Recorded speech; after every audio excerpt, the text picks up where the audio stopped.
El Salmo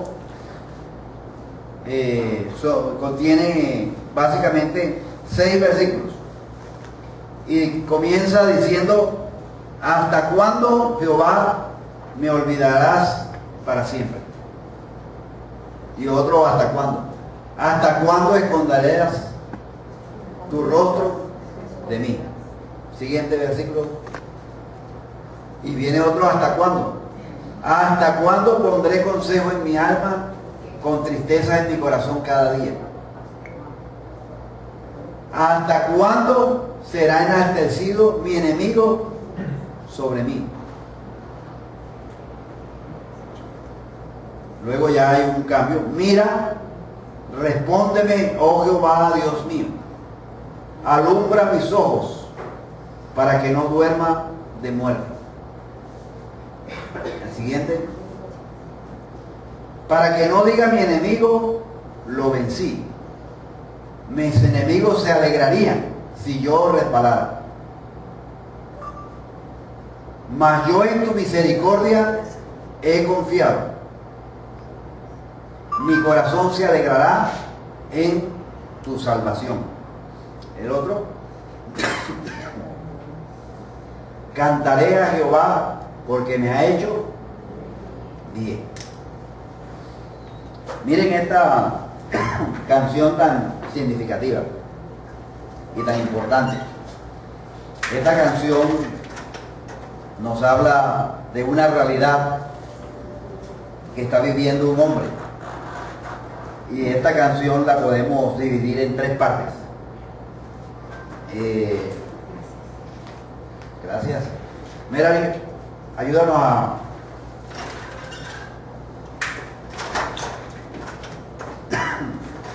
Sí, no sigue el bosqueo allí. O ahí está. Listo. Lo podemos dividir en 3 partes. La primera parte, los primeros versículos 1 y 2. Que lo he titulado El quebrantamiento de la desesperanza. Y le he puesto como una partecita allí que dice: David de cara al suelo. Es como cuando uno está aplastado, cuando uno está listo. El segundo punto: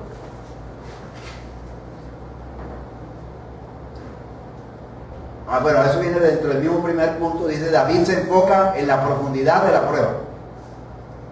La profundidad de la prueba. Pero también se enfoca en la duración de la prueba. Está metido en la profundidad y en la duración de la prueba. ¿Hasta cuándo? Por eso es la expresión ¿hasta cuándo? ¿Hasta cuándo? ¿Hasta cuándo? 4 veces. Seguimos. David, en segundo lugar, está de rodillas, llevando su carga al Señor y admitiendo su propia dependencia de Él. Esos son los versículos 3 y 4. David de rodillas. Entonces, primero, David de cara al suelo. Segundo, David de rodillas. Y en tercer lugar, David de pie, regocijándose y cantando. Entonces miren esos 3 aspectos que los presentamos allí, como David hundido en el suelo de cabeza, en el suelo, quebrantado, achicopalado, pero llegó un momento dado en que ya se pone de rodillas y llegó un momento dado en que se pone de pie. Hace varios años yo visité a un colega, a un hermano que había sido pastor en Valledupar y había sido pastor en Bucaramanga y Cartagena. Lo encontré en un estado muy deplorable, en una crisis de fe, en una crisis emocional, en una situación también de salud física muy deplorable, tirado en una estera. Lo visité como en 2 ocasiones, pero siempre estaba enfocado, era hasta cuándo, hasta cuándo, hasta cuándo. Y eso hace unos 20 años y todavía está en esa situación, dándole vuelta hasta cuándo, y no siempre está en esa, y me recordé en estos días que siempre está allí tirado en el suelo y no busca la manera de salir adelante con toda la ayuda y con toda la diligencia que otros han puesto para poderles ayudar. David estaba en una situación muy difícil. Ahora, es normal sufrir y el dolor es ese proceso angustioso de ajustarse a un conjunto de circunstancias. Pero una vez empezamos a aceptar ese dolor, esa realidad, el dolor tiene que disiparse. O sea, no podemos quedarnos siempre en el estado ahí postrados todo el tiempo, sino que el dolor se disipa cediendo espacio al gozo. Ahora, el abatimiento de David es el abatimiento que muchas veces nosotros experimentamos. Ese abatimiento nos lleva a la desesperanza, en vez de aceptar que Dios tiene planes y proyectos para nosotros, aún a pesar de esas dificultades. No es necesario leer el Salmo muchas veces para darse uno cuenta de que David está abatido, está desesperanzado inicialmente, como ese amigo pastor allí en un estado deplorable. El salmista se siente desalentado y olvidado. Y le pregunto yo, ¿algunas veces no nos hemos nosotros sentido así? A veces con cosas que nos pasan, a veces con situaciones a las cuales enfrentamos, nos encontramos allá que pareciera que todo es completamente oscuro. No vemos nada claro, todo es oscuro. Hasta el punto que a veces somos tan negativos que no volvemos, si nos desmayamos no volvemos en sí, sino en no. Sí, o sea, porque todo lo vemos completamente negativo. Y esa es la realidad, la cual nosotros a veces vivimos. Ahora, es el viejo síndrome de nadie me quiere, nadie se preocupa por mí. Y hay una hermana que nosotros conocimos en Cartagena, que vivió con nosotros, Hortensia, y ella, cuando estaba recién convertida, ella hacía unas oraciones que nosotros teníamos que irle corrigiendo. Ella hacía una oración que en las oraciones se describía como una cucaracha. Yo soy una cucaracha y esto por aquí por allá, o sea, porque a veces encontraba en unos estados, una prima de Sandra, entonces se encontraba ella en unos estados y yo decía, aunque yo le corregía, yo decía, no, realmente es así. A veces nosotros nos sentimos así como estamos tan críticos, estamos en una situación de desánimo que somos, a nuestro modo de ver, nos sentimos como unas cucarachas. O sea, que no servimos para nada, que de pronto lo que esperamos es que alguien venga y nos ponga el pie y listo. O sea, llegamos a ese momento de desesperanza. Ahora, durante nuestros días tristes, nuestros sentimientos nos llevan a veces a leer los salmos.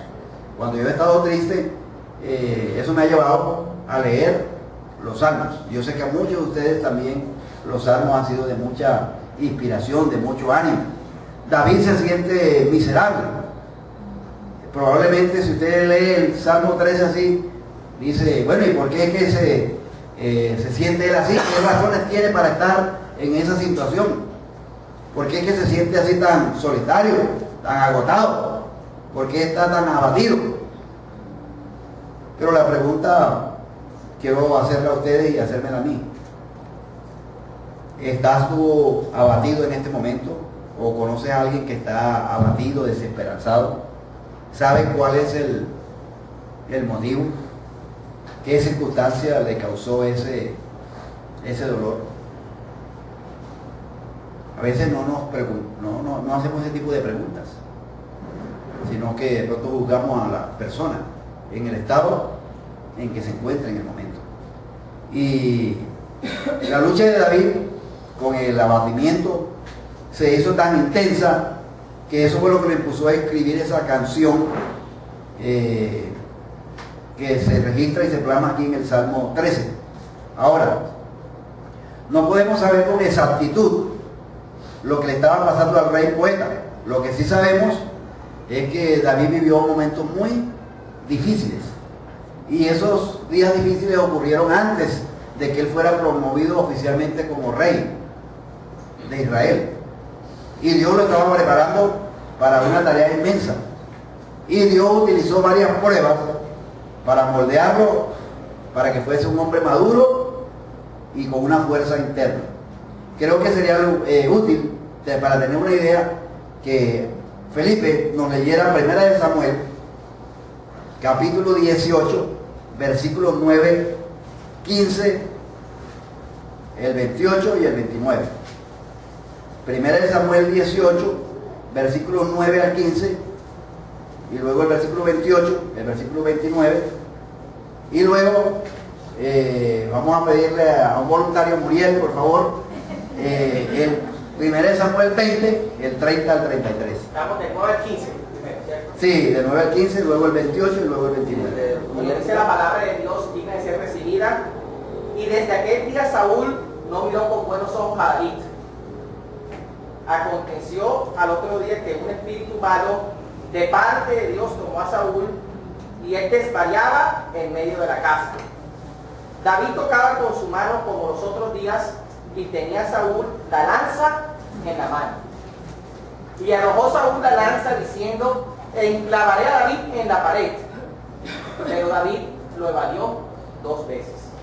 Mas Saúl estaba temeroso de David, por cuanto Jehová estaba con él y se había apartado de Saúl. Por lo cual Saúl lo alejó de sí y le hizo jefe de 1000, y salía y entraba delante del pueblo. Y David se conducía prudentemente en todos sus asuntos, y Jehová estaba con él. Y viendo Saúl que se portaba tan prudentemente, tenía temor de él. Ok. Y el capítulo 20, versículo 30 al 33. Gracias, Felipe. Amén. Entonces se encendió la ira de Saúl contra Jonatán y le dijo: hijo de la perversa y rebelde, ¿acaso no sé yo que tú has elegido al hijo de Isaí para confusión tuya y para confusión de la vergüenza de tu madre? Porque todo el tiempo que el hijo de Isaí viviere sobre la tierra, ni tú estabas firme ni tu reino. Envía pues ahora y tráemelo, porque ha de morir. Y Jonatán respondió a su padre Saúl y le dijo: ¿por qué morirá? ¿Qué ha hecho? Entonces Saúl le arrojó una lanza para herirlo, de donde entendió Jonatán que su padre estaba resuelto a matar a David. Ok. El versículo 28 y 29 del capítulo 18 dice: pero Saúl, viendo y considerando que Jehová estaba con David y que su hija Mical lo amaba, tuvo más temor de David, y fue Saúl enemigo de David todos los días. Tener por enemigo a un rey,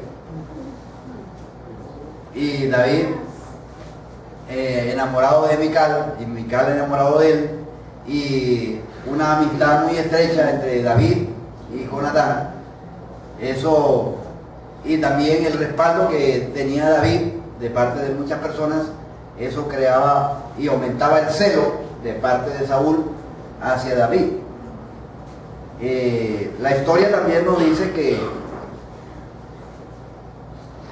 David mató al gigante Goliat de Gad.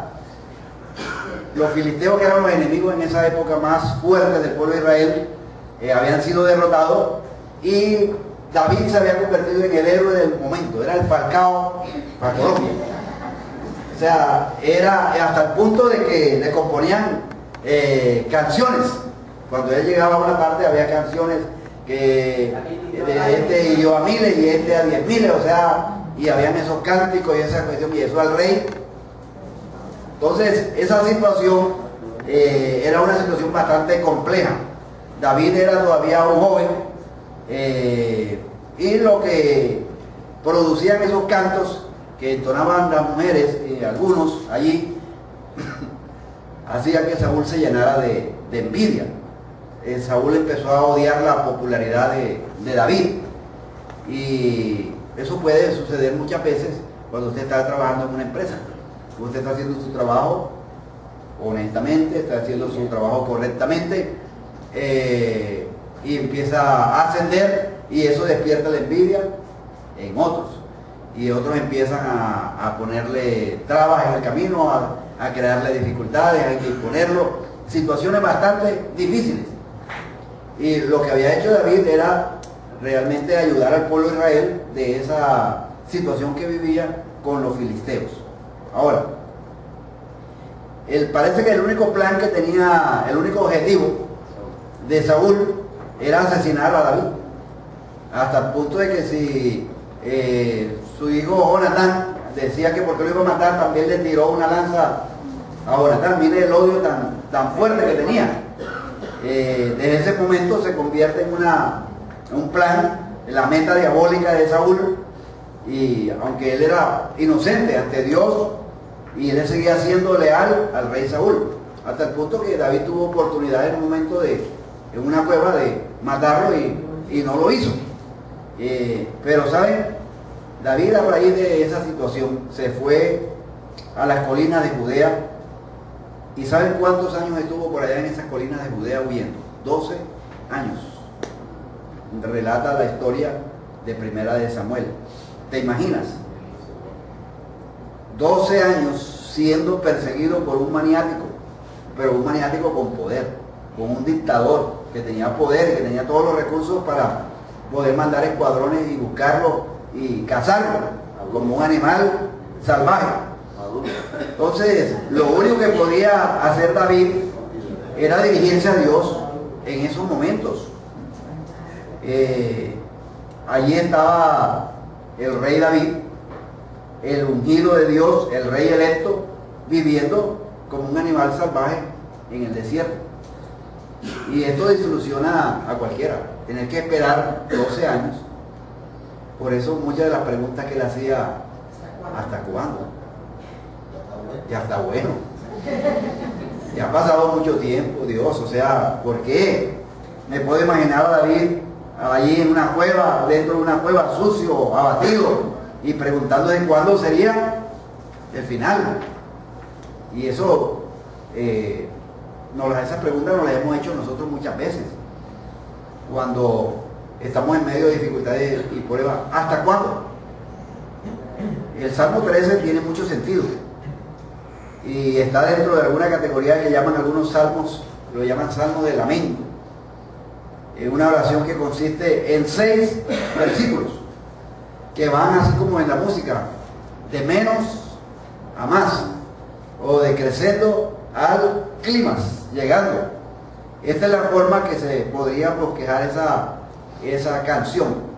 David allí tirado en el suelo, David ya de rodillas y David de pie. Mientras miramos esas etapas de David expresado en esa canción, valdría la pena que nos preguntáramos dónde nos encontramos nosotros en este momento. Nos encontramos en el suelo, abatidos, o nos encontramos de rodillas, o nos encontramos de pie, porque las situaciones de la vida diaria nos pueden llevar a estar allí abatidos y no salir de allí. Sobre la base de tu respuesta, ¿qué le diría a usted a una persona que se encuentra en esa situación? Si usted ha pasado por una situación, por ejemplo, como lo que pasó Muriel, y Dios la ha sacado de esa situación, le ha dado la victoria, Muriel tiene unas palabras para darle a una persona que está pasando una situación difícil. Entonces Dios usa situaciones en la vida nuestra, a veces no simplemente con el propósito de enseñarnos a nosotros, sino que a través de esa situación poder enseñar también a otros. Esto que le sucedió a David, mire que ha quedado registrado por muchos años, y todavía nos da aliento y fortaleza a cada uno de nosotros. David, en los versículos 1 y 2, dice: ¿hasta cuándo, Jehová, me olvidarás para siempre? ¿Hasta cuándo esconderás tu rostro de mí? ¿Hasta cuándo pondré consejos en mi alma con tristeza en mi corazón cada día? ¿Hasta cuándo será enaltecido mi enemigo sobre mí? Cuando una prueba está por largo tiempo, y que parece que no hay ninguna esperanza de alivio, es común hacer ese tipo de preguntas. Y el problema es que a veces ese tipo de preguntas reflejan lo que emocionalmente cómo estoy, y empiezo a culpar a que Dios me ha abandonado. El hasta cuándo, o sea, se refleja en, por ejemplo, Dios se ha olvidado de mí para siempre. Eso es lo que a veces pensamos. Dios se ha olvidado de mí para siempre. Y nos sentimos abandonados, y nos sentimos como una cucaracha. Y eso nos lleva muchas veces a la desesperanza, al desánimo. Uno podría decir que la primera pregunta es: Dios, ¿por qué me has abandonado? En la segunda realidad es que a veces expresamos: Dios no se preocupa por mí. Se me ha dejado, ahora va más allá, no se preocupa por mí. Y eso es simplemente autocompasión. ¿Hasta cuándo esconderás tu rostro de mí? Es una expresión que inevitablemente acompaña esos sentimientos de abandono, y viene una voz a nuestra mente, y es la voz del enemigo o la mentira. Dios ha perdido interés en ti. Dios no te ama. Dios no tiene interés en ti. Y entonces empezamos a decir: no, pero es que Él me prometió que iba a llevar mis cargas, pero no está sucediendo, no, las cosas no me salen bien. ¿Les suena eso, familiar? Esas son muchas veces las expresiones que nosotros lanzamos, que yo he lanzado muchas veces cuando estoy en el momento de la crisis, el momento de la dificultad. A mí me gusta mucho la palabra de Dios porque es muy honesta, y no presenta solamente la realidad positiva de David, sino que presenta sus estados emocionales, espirituales del momento. Y eso hace que nosotros nos identifiquemos con esas realidades, porque nosotros nos ponemos ahí, o sea, ahí estamos nosotros dibujados. O sea, no es que lo que nosotros estamos pasando, porque a veces nosotros pensamos: no, es que nadie se acuerda de mí, nadie se olvida, todo el mundo se ha olvidado de mí, y esto no va a cambiar. O también la otra reacción que puede presentarse es lo del versículo 2: ¿hasta cuándo pondré consejos en mi alma, con tristezas en mi corazón cada día? O sea, voy a tener que resolver esta situación por mí mismo. David está dudando de las promesas de Dios y sugiere que Dios no es confiable. ¿Hasta cuándo tendré conflicto en mi alma? El término que se encuentra en el hebreo se traduce más bien como planear algo. Entonces, siendo que no veo la respuesta inmediata tuya, voy a tener que yo planear algo y resolver esta cuestión por mis propias manos. Y es que uno a veces en medio de la prueba y en medio de la dificultad se le vienen esos pensamientos. Eso lo voy a tener que resolver yo a muñeca limpia, lo voy a tener que resolver a esto. Porque yo he esperado y esto por aquí y por allá y nada. David, después de todo, podría decir: Dios me dio una mente, Dios me ha dado la mente para pensar y esperar, y Él espera que yo la utilice. El concepto aquel que dice: ayúdate, que yo te ayudaré. Y entonces ahí viene a nuestra mente esos pensamientos, pero eso no es cierto. Esa frase no aparece en ninguna parte de la escritura. Los dichos de Salomón nos reflejan otra cosa muy contraria: fíate de Jehová de todo tu corazón, confía en Él y Él hará. O sea, es confianza en Dios, es la confianza puesta en Dios. No es resolver las cosas por nosotros mismos sin la intervención de Dios. Cuando nosotros tratamos de resolver las cosas por nosotros mismos, el pensamiento que le vino a David, mire lo que dice el versículo 2, la última parte: ¿hasta cuándo será enaltecido mi enemigo sobre mí? O sea, Y también el versículo habla de, y todo el día angustia en mi corazón. O sea, con tristeza en mi corazón cada día. Cada día había tristeza en mi corazón. Angustia, frustración, preocupación. Se vuelven los compañeros de una persona abatida. Y este es el derivado de una persona egocéntrica. Que no le entrega las cargas al Señor y que no deja que Él resuelva las situaciones. Y buscamos nuestras salidas. Y la otra alternativa que a veces presentamos es que decimos, es que esto me enoja. Esta prueba me enoja, es humillante. Eso que otros pasen por encima de mí, otros que me llenan el orgullo, que necesitamos es venganza. Pero no estamos pensando en lo que le dijo el ganso a la gansa. Venganza, sino es... vamos a actuar, vamos a obrar aquí y vamos a ver cómo se resuelve esto. Y eso, ¿sabe qué? Tiene que ver muchas veces con nuestro orgullo, con nuestra arrogancia. Y a veces pensamos que tenemos el derecho de defender la verdad. Y especialmente cuando algún enemigo está aprovechándose de nosotros. Peleamos armados hasta los dientes para mantener nuestra arrogancia. Queremos que la gente nos aprecie y piense bien de nosotros. Pero David, igual que usted y yo, tenemos que aprender que la verdad se defiende por sí misma.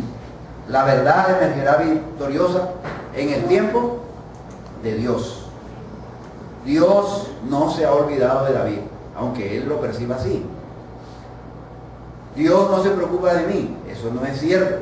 Dios tendré que resolver la situación por mí mismo, eso no es cierto. Esta prueba me enoja. Eso, aunque pueda producir enojo, no debe ser la reacción en la cual debemos quedarnos todo el tiempo.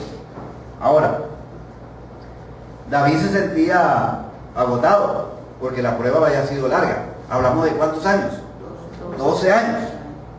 Y eso se ve en solo 2 versículos 4 veces. ¿Hasta cuándo?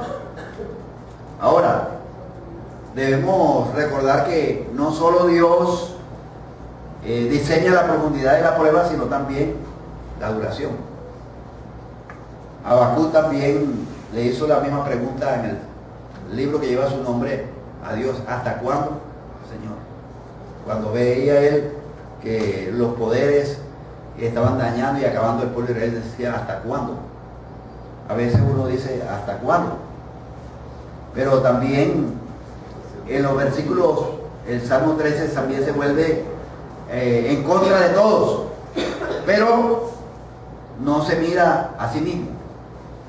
A veces uno, cuando trata de enfrentar la prueba en la carne o en sus circunstancias, no le pregunta a Dios qué es lo que está tratando en esa situación. ¿Cuántas lecciones maravillosas nos hemos nosotros perdido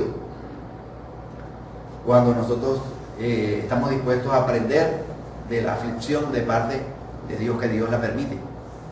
Pero a veces no queremos pagar el costo, porque ninguno de nosotros quiere sufrir, sino uno quiere que la aflicción sea algo momentáneo y que no lo afecte en nada a uno en la vida.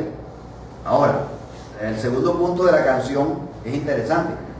Ya David cambia y ya no está tirado allá en el suelo, sino que de rodillas.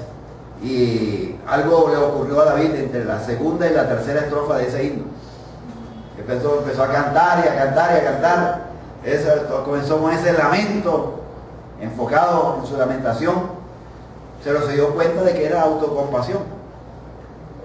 Y hizo una pausa en su autocompasión, volvió a leer de pronto lo que había escrito, y al hacerlo se alarmó de la incredulidad de lo que había surgido en sus pensamientos. Y a veces así nos pasa a nosotros.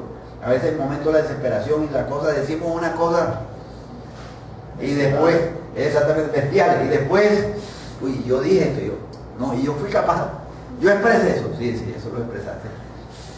O sea, porque la desesperación lo lleva a uno a expresar cosas que En el momento las dijo por la desesperación, pero ya aquí vemos una marcada diferencia.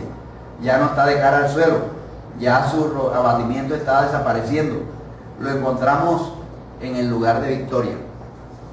Dice: mira, respóndeme, oh Jehová Dios mío, alumbra mis ojos para que no duerma de muerte, para que no diga mi enemigo, lo vencí, mis enemigos se alegrarían si yo reparara. El misionero Jim Elliot, que fue martirizado por los indígenas Auca en el Ecuador, en uno de sus escritos encontré una vez una frase que siempre me ha llamado la atención. Dice: los santos que avanzan de rodillas nunca vuelven atrás. Cuando llevamos nuestras cargas a Dios, cuando nos enfocamos en Dios, como en los versículos 3 y 4, ya hay un cambio de pensamiento, ya hay una manera de pensar diferente. Hay tres cambios aparentes. Ya en vez de ver al Señor como un Dios que no se preocupa por él, en el versículo 1, David se hace la petición de que le respondan. Ya es consciente de que Dios puede responder. Y observe lo que dice en el versículo 3. Dios mío, oh Jehová, Dios mío. Ya no es un Dios distante, ya no es un Dios lejano, sino un Dios cercano. Ya su perspectiva es diferente. Ya no ve a Dios por allá lejos, sino cercano. En vez del abatimiento y la angustia que tiene en su corazón debido a su propio deseo de resolver las cosas por sí solo, David le pide al Señor que alumbre sus ojos. Alumbra mis ojos para que no duerma de muerte. Alumbra mis ojos.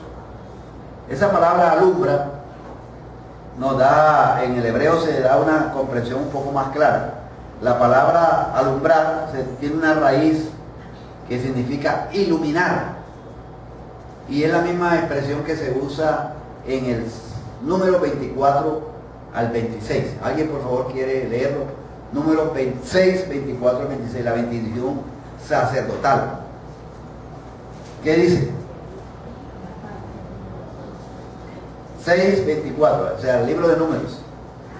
No es un número, se llama números, el libro de números. Jehová te bendiga y te guarde. Jehová haga resplandecer su rostro sobre ti y tenga de ti misericordia. Jehová alce sobre ti su rostro y ponga en ti paz. Y pondrá mi nombre sobre los hijos de Israel y yo los bendeciré. Exactamente. Es el término que se utiliza en esa bendición, es la iluminar. Eso quiere decir que el rostro de David había perdido su brillo, su rostro, y especialmente en sus ojos. Dice un poeta latinoamericano que los ojos son el reflejo de nuestra alma. O sea, por nuestros ojos a veces expresamos. A veces uno solamente con ver los ojos de la persona sabe si está bien o está mal. Nuestros ojos reflejan, claro, no cuando tenga conjuntivitis ni nada. David había perdido el brillo en sus ojos. Ahora, cuando las pruebas, cuando las dificultades de la vida nos llevan a estar simplemente en desesperanza, perdemos la chispa y esa luz que antes surgía de nuestros rostros, de nuestros corazones. Cuando el gozo interno se va, también se va el brillo de nuestros ojos. Por eso decía: alumbra mis ojos, resplandece, Señor, ilumíname. Mi Dios, respóndeme. Jehová, mi Dios. Qué cambio tremendo cuando Dios obra en la vida de David y David da un vuelco. David ya no empieza a preocuparse tanto de sus enemigos, sino que se encarga de que Dios sea el que obre en la vida de ellos, que Dios se manifieste, que Dios sea el que ejecute sus juicios. Cuando David decide entregarle a Dios todo, empieza a haber cambio en la vida de David. Aunque suena como cliché, la oración sigue siendo el aceite más efectivo que reduce la fricción del afán diario, de la desesperanza y del abatimiento. Y si esa oración va acompañada de la lectura de la palabra de Dios, eso ayuda a que esa maquinaria de la fricción diaria del día a día se reduzca y podamos encontrar aliento y fortaleza. Ahora, a veces nosotros pedimos es que cambien las circunstancias externas y nos enfocamos en las circunstancias externas. Más bien deberíamos hacer una oración rindiéndonos a Él, pidiéndole a Él que nos cambie. O sea, no tanto en que cambie las circunstancias. Mira, hay una laminita ahí al final. A veces Dios no cambia las circunstancias, porque Él está usando las circunstancias para cambiarte a ti. Pero a veces nosotros queremos precipitar eso y queremos que cambie las circunstancias, sino que a veces las circunstancias van a estar allí. Lo que sí puede cambiar es nuestra perspectiva de las circunstancias y la confianza en nuestro Dios. Por eso, en el tercer punto uno ve que ya hay una canción de esperanza renovada. Ya David está de pie. Ya no se está enfocando en las circunstancias, se está enfocando en Dios.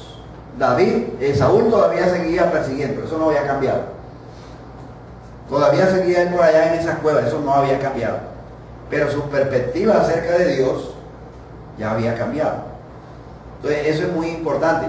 Muchas veces las circunstancias nuestras donde estamos no van a cambiar de la noche a la mañana, pero sí pueden cambiar nuestras perspectivas acerca de Dios y de las circunstancias que nos rodean. Cuando la canción de David en el versículo 6 llega a su clima, dice: mas yo en tu misericordia he confiado, mi corazón se alegrará en tu salvación, cantaré a Jehová. Y noten esa frase: porque me ha hecho bien. O sea, la postura de David ha vuelto a cambiar. Y hay un pero en el versículo 5. Ese más que está allí, algunos lo han traducido como pero.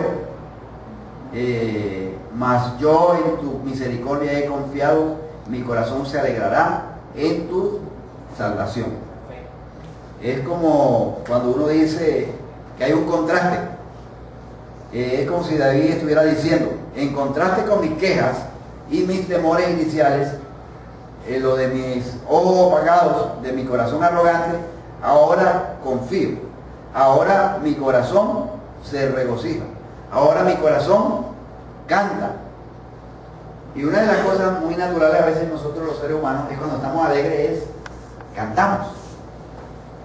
Cantamos alabanza, y eso lo dice Santiago. Si alguno está triste, cante alabanza, haga alabanza. O cuando está alegre, cante alabanza. Está triste, haga oración. Haga oración. Cuando está alegre, cante alabanza. Entonces, pero a veces cuando estamos tristes no queremos cantar, ni orar. Entonces, David aquí nos anima en ese sentido, que a pesar de nuestros ojos apagados, de nuestro corazón arrogante, podemos confiar ahora en Dios, podemos dejar que nuestro corazón se regocije, dejar que nuestro corazón cante. Esas son notas de alabanza. ¿Y qué diferencia? Claro, ese suena más al David que uno conoce, al David del Salmo 23, al David del Salmo 91, al David del Salmo 103. Y mire lo que dice la última parte: porque me ha hecho bien. En otra versión dice: me ha colmado de bienes. Qué frase tan importante.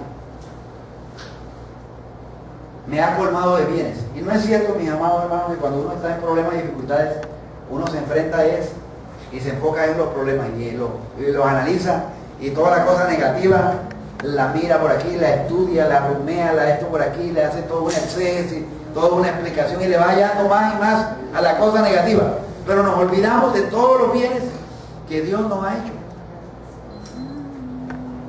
No es cierto, nos olvidamos de todos los bienes, que nos ha dado esposa, que nos ha dado hijos, que nos ha dado salud, que nos ha dado esto, que nos ha dado lo otro, y nos olvidamos de todo eso. David, mire que ya está, cuando está volviendo otra vez a enfocarse, está reconociendo que Dios lo ha colmado de bien, me ha hecho bien, Dios me ha hecho bien. Pero es que a veces uno no ve la prueba de las dificultades como cosas buenas, sino que siempre lo ve como cosas malas. Cantamos en el tiempo de alabanza, todas las cosas nos ayudan para bien. Todo nos ayuda para bien. Pero ese todo, a veces decimos, no, esto no es parte del todo. Pero es todo que nos ayuda para bien. David ha cambiado de perspectiva. Sus circunstancias son las mismas. Saúl todavía lo está persiguiendo. Ahí todavía están las colinas. Ahí todavía de pronto estaba hambriento. Sus circunstancias externas no habían cambiado, pero las conclusiones internas de David habían dado un giro de 180 grados. Y cuando se da un giro de 180 grados con respecto a esos pensamientos iniciales, es porque Dios había obrado en David. Dios lo había colmado de bendiciones. ¿Qué significa eso para nosotros? ¿Qué palabra de ánimo podemos extraer de esa canción de David? ¿Cómo podemos imitar a David? ¿Cómo podemos levantarnos de nuestras propias circunstancias dolorosas? Primero, debemos reconocer que Dios utiliza las pruebas para transformarnos. Dios quiere capacitarnos y moldearnos. Que nosotros cada uno somos un material que en bruto todavía, que todavía necesita mucho pulimiento y mucha perfección. Diana anoche usó en un encuentro esa figura de las piedras en el río, que la una con la otra tienen a veces sus aristas, sus deformidades, pero en la medida que van rodando juntas, se van quitando eso y se van volviendo ya lisecitas, la una con la otra.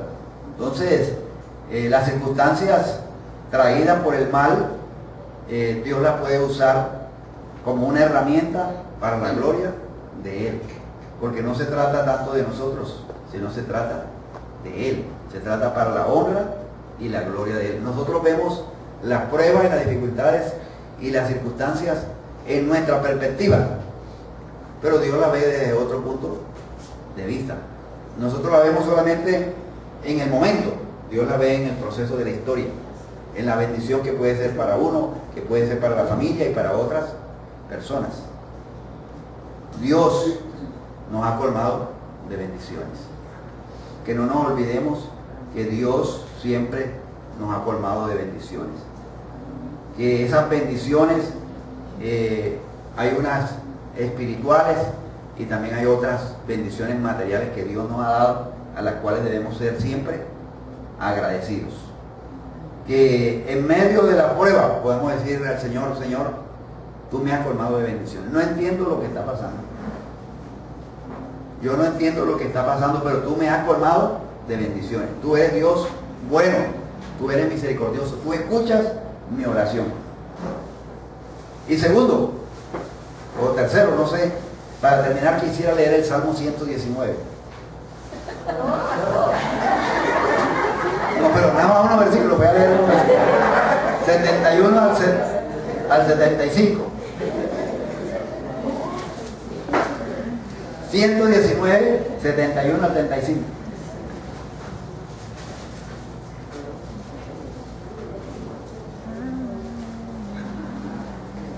Pastor, el cambio de David allí se debió también a una decisión personal.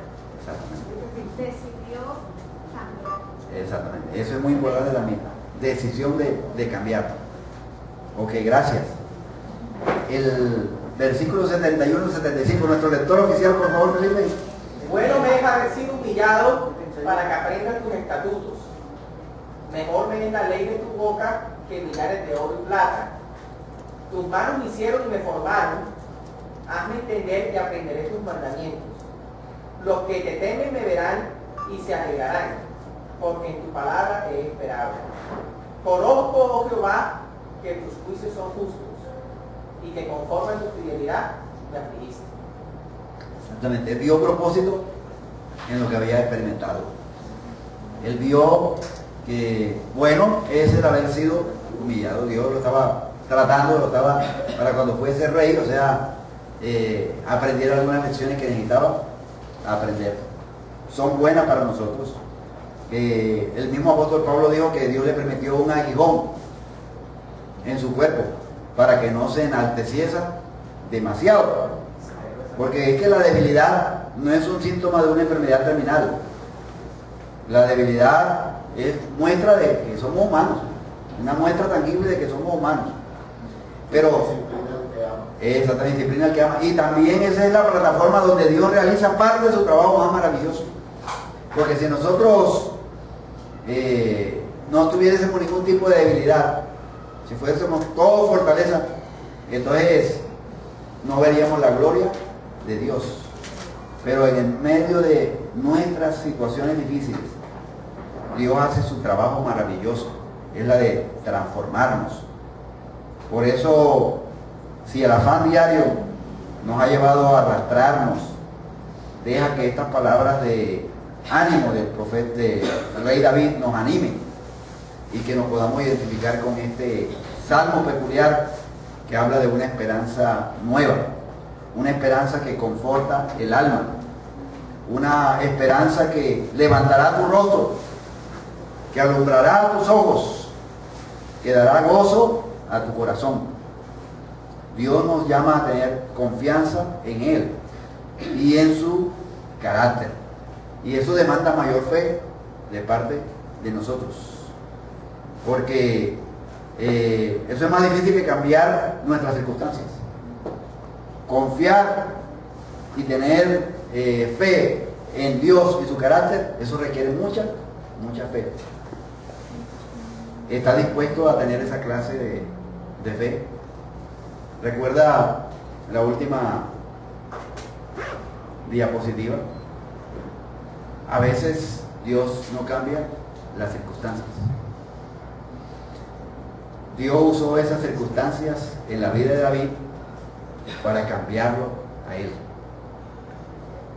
Las cosas que nos suceden en nuestra vida, Dios las permite muchas veces para transformarnos y cambiarnos. Yo quisiera pedirle al Ministerio de Alabanza que nos ayudara con esa canción que esta mañana nos recordó una vez más.